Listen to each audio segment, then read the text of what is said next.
Hi, my name's Sandy Kimpton and I'm looking forward to chatting with you today, Mark. Here today we're talking about family governance and operating with intentionality. A 2-second piece about me. I have an accounting background. I have worked extensively with multi-generational families throughout New Zealand, and I've also had some personal circumstances that made me just stop and reflect on what is really truly important in life. Now, the sum of all of that is what we now operate within in my business, which is focused on really governance in that broader sense around families.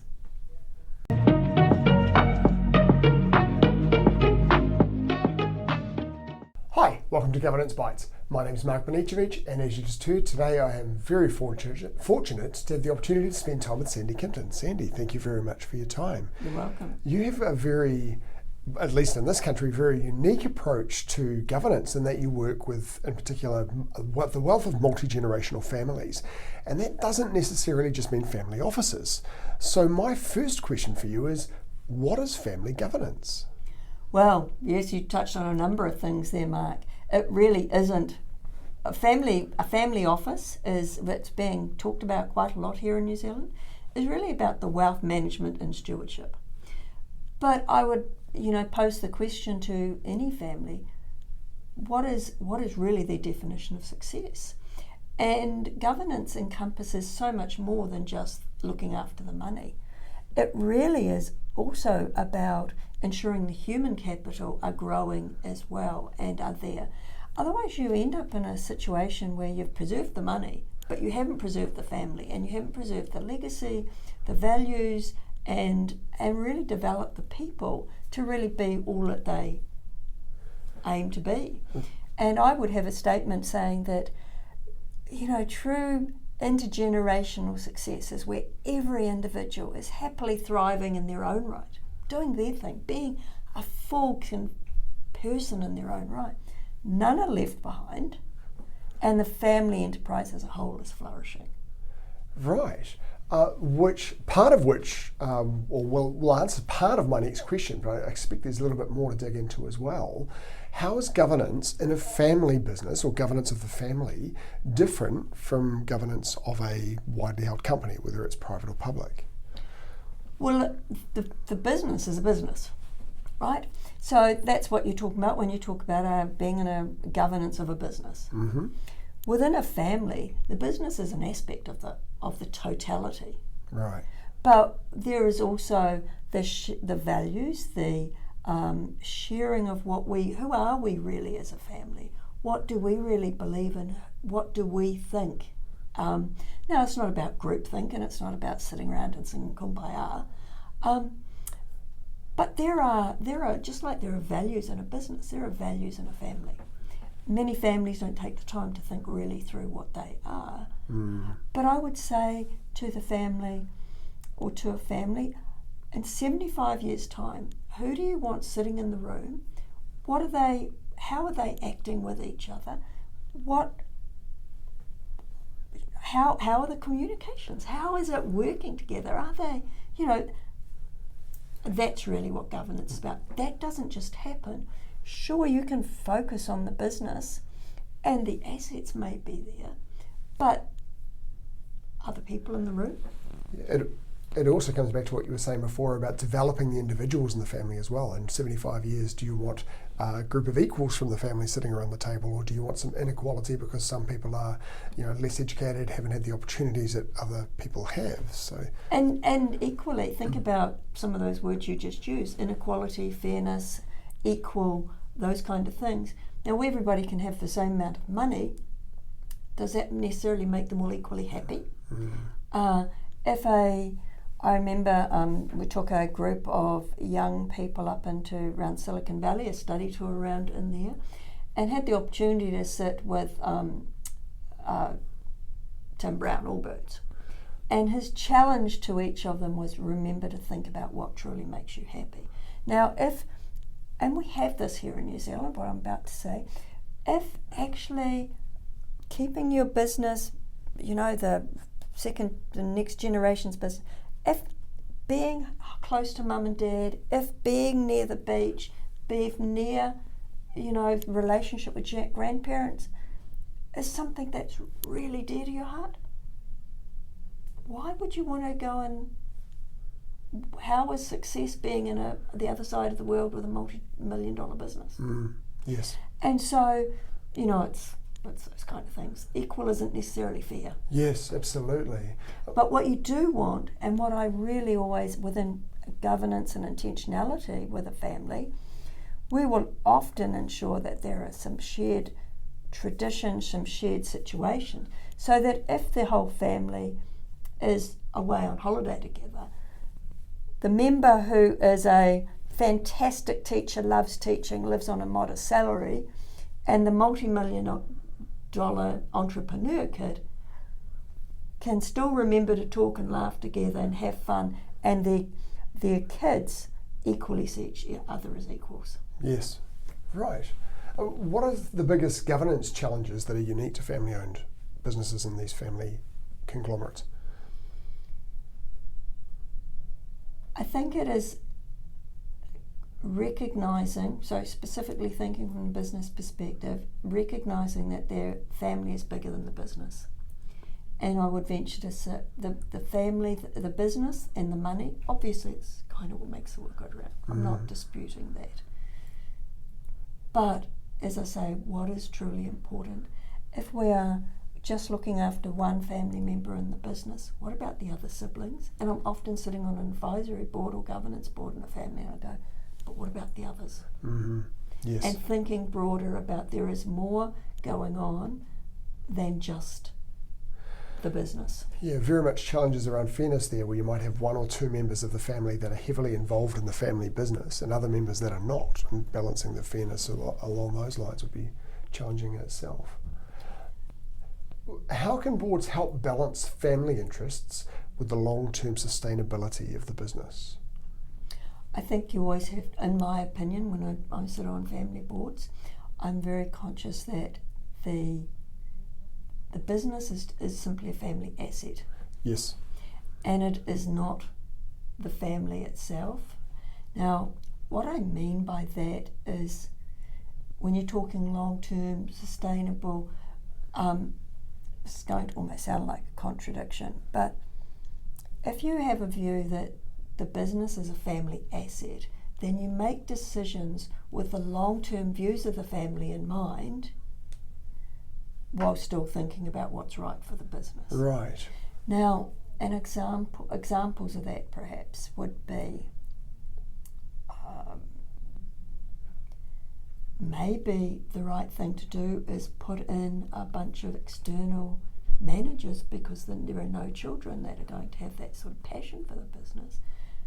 Let's govern this thing really well and make sure family ownership is really tied in and it's performing very well, and transition it more into that sort of space and let it simply provide an income like many of the other assets in their portfolio do. Or it might be that there is a family member who wants to do a little bit of a spin-off of it. Well, that's great too, right? But equally, let's make sure those things will work. So it's being able to be aware that a long-term in a business is very short-term in a family, and what is overall the right long-term call for the business. So that's for the family, I mean. Right. So that suggests to me that the business will have its own board of directors, which may or may not have strong family involvement, and then you've got separately from that the family council. Would that be correct? That's fantastic when that setup is there. Right.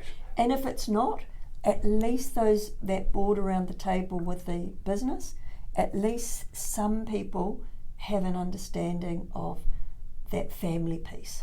Right. And beyond just the family. Right. That independence. Right. So you'd expect that the family would have some representative on the business board. Now, taking the family board or the family council, is there a role for independence for an independent or an advisor or something? I would say that's actually essential. Okay. And I would say it's essential because it brings objectivity and independence. And you imagine your own family, and don't know anything about your family, obviously, but you're sitting there with your siblings and your parents, and maybe there's a partner involved and they've got their families.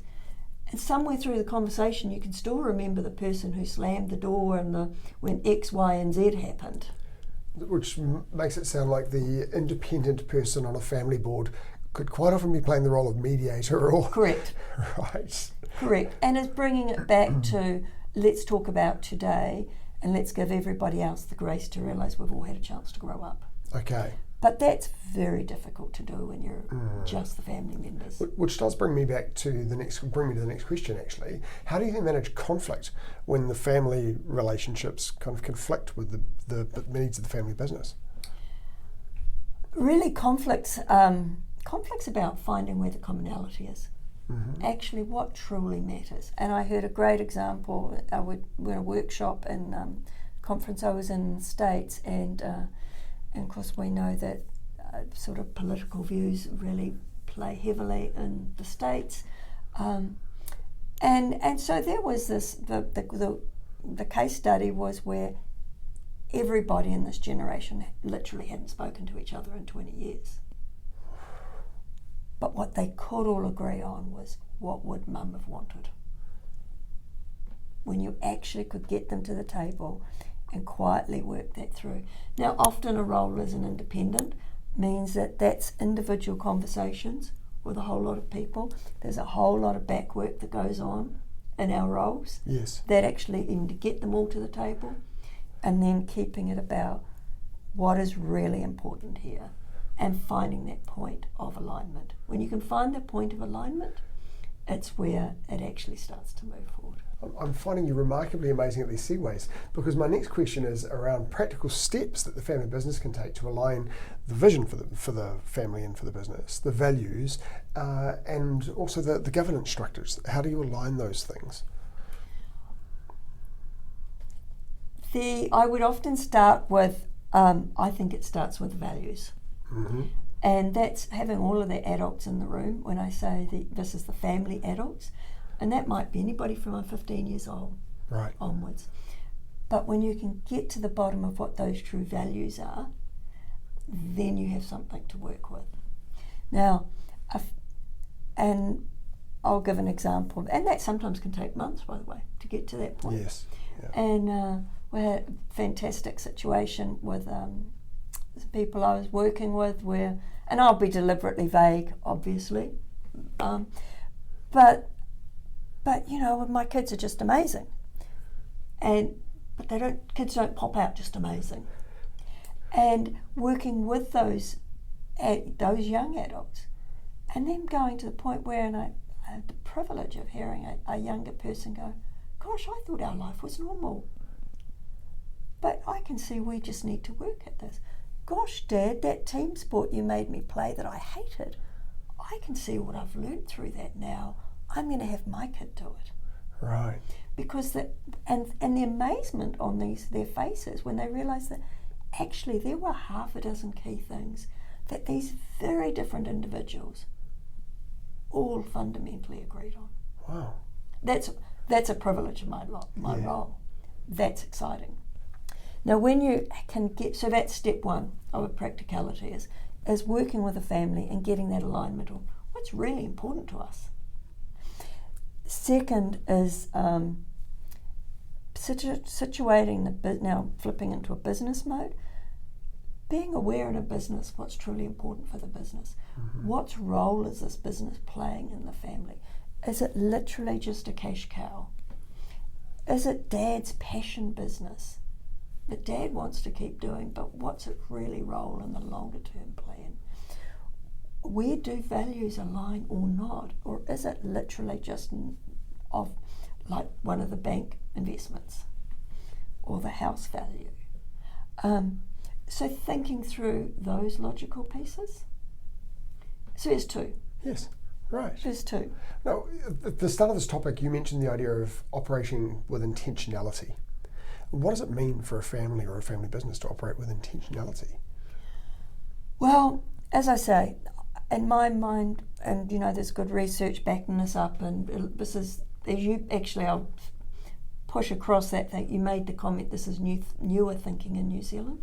It's not for our Māori whānau. Yes, They're used to thinking in longer term horizons. But for many New Zealanders it is. But it's not in the US.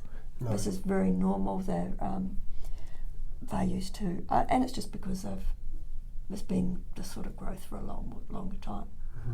So, coming back to your comment about intentionality, New Zealand was a country where it was fundamentally everything kind of was the same from one generation to the next. But now you've got quite a large disparity in the way people are growing up and that thinking. And to all intents and purposes, New Zealanders often worked hard, made a living, did okay, and the kids go off and do the same. How do you build grit and resilience into a kid who knows that he just has to ask, and the food, the car, the whatever turns up in the driveway on Uber Eats, you know? It was a problem I always wish I'd had when I was young. So building that's very different to how Dad or Granddad did it, where Yes. I heard somebody say, I just didn't want to milk the cows. So I had to go find something else to do. Yes. Now, they're different outcomes. So there's different backgrounds.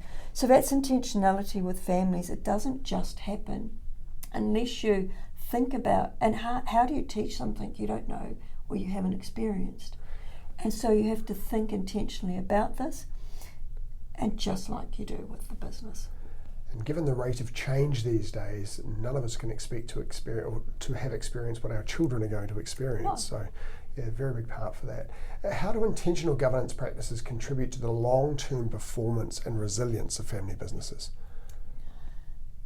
Incredibly, because, and I mentioned before, a long time in business is only a short term in family. So with intentionality, you're often doing a lot more decade planning. Now, in a business governance environment, you really talk about decade planning.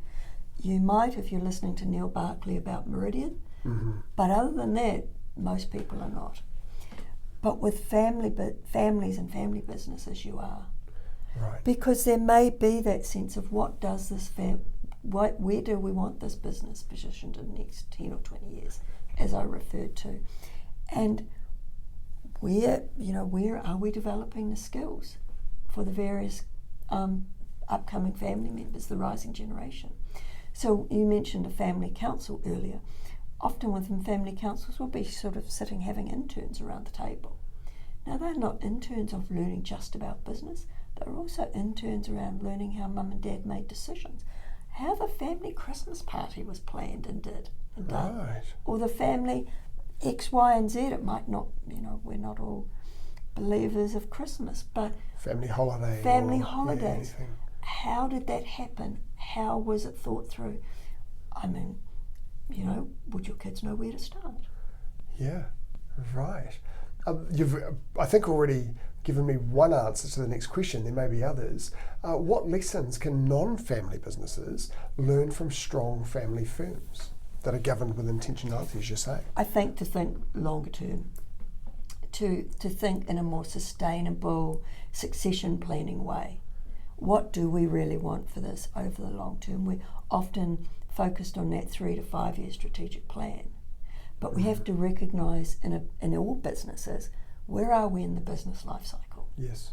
And as you mentioned, the rate of change is happening, and you can read Jim Collins' book Good to Great, or Where Have a Mighty Fail, or any of those, and there's very clear steps in the business growth cycle. What families are good at recognising is, or sometimes good at recognising, is that we want this to go further. Yes.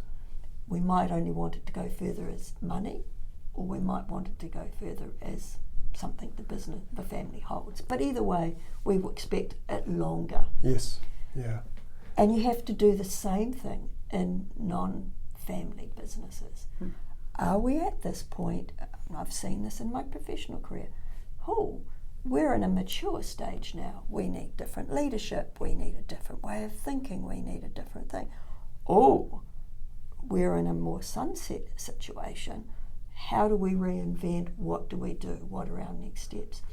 That kind of planning should be happening everywhere. Right, yes, and you've also mentioned the succession planning, the bringing the next generation up and training them as well, which would be another great takeaway from what you've been saying too. A final question for you on the topic. If you could give one piece of advice to families about operating with intentionality, what would it be? To sit as a family and work through what would be the shared vision of family success. Sandy, that's been really, really interesting. It's been such a different take on governance from what I've talked about before. I've really enjoyed it. The overlap with, as you say, with Māori governance is fascinating, and Māori governance is a topic I'm dying to dig into. I've got to find the right guest to have a conversation about that. Thank you very much for your time. I'll look forward to seeing you again soon and to seeing you next episode. My pleasure, Mark. Thank you very much.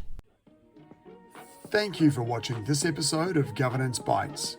We have more episodes on YouTube and your favourite podcast channel, where I interview directors and experts on various topics relating to boards of directors and governance. We'd love to see you back, and please like, subscribe, and share the videos and podcasts.